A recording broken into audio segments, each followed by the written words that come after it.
नमस्कार। आज हम एक बहुत ही प्रेरणादायक कहानी और उसके संदेश पर थोड़ी गहराई से बात करेंगे। हमारे सामने ये हार मत मानो जीत की कहानी की कुछ अंश हैं और इनका जो मूल विचार है वो तो काफी सीधा है कि भाई पक्का इरादा हो और कोशिश करते रहो तो मुश्किल पार हो ही जाती है। पर चलिए जरा और देखते हैं कि ये कहानी इसे कैसे सामने रखती है। शुरुआत होती है एक बहुत ही जानी पहचानी पंक्ति से, हार मत मानो, कोशिश करने वालों की कभी हार नहीं होती। हम सब ने सुना ये, लेकिन यहाँ इसे सिर्फ एक नारे की तरह नहीं पेश किया गया है, बल्कि एक सच्ची कहानी के जरिए समझाया है। एक छोटे से गांव के बच्चे की कहानी सोचिए जरा।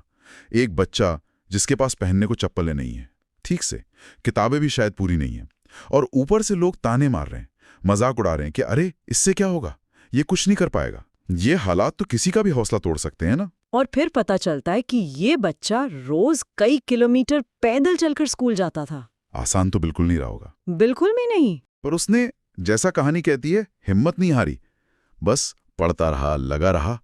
सालों गुजर गए और फिर वही बच्चा आईएएस अफसर बन के लौटा।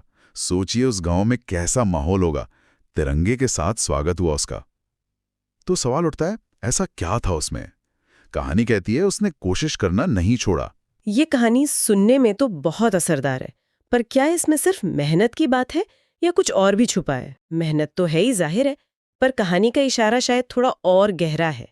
ये दिखाती है कि बाहरी परिस्थितियां, मतलब चाहे वो गरीबी हो या लोगों का मजाक उड़ाना, वो आपको रोक नहीं सकती अगर आपके अंदर की जो इच्छा शक्ति है वो मजबूत है। और एक दिलचस्प बात और है इसमें। स्रोत ये भी कहता है कि हर किसी की जिंदगी में एक ऐसा मोड़ आता है, एक ऐसा पल जब लगता है कि बस अब सब खत्म हो गया, रास्ता बंद है। हाँ, वो निराशा वाला पॉइंट। बिल्कुल।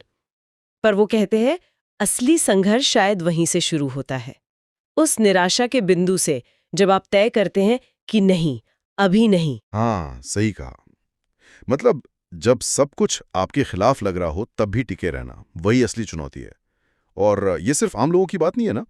कहानी में कुछ बहुत बड़े नामों का भी जिक्र है, जैसे थॉमस एडिसन।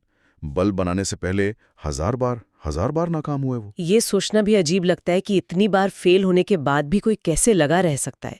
मतलब क्या चीज थी जो उन्हें चलाए रख रही थी? फिर धीरू भाई अंबानी का उदाहरण है। एक पेट्रोल पंप अटेंडेंट के तौर पर शुरुआत की थी उन्होंने, जमीन से उठकर इतना बड़ा एम्पायर खड़ा किया। और हमारे पूर्व राष्ट्रपति एपीजे अब्दुल कलाम साहब, वो कभी अखबार बेचा करते थे। तो ये अलग अलग फील्ड्स के लोग हैं, पर इनकी कहानियों में वो कौन सी कॉमन चीज है, वो कड़ी क्या है? हाँ, इन सभी उदाहरणों में एक ही धागा है, एक ही बात कॉमन है कि इन्होंने हार नहीं मानी।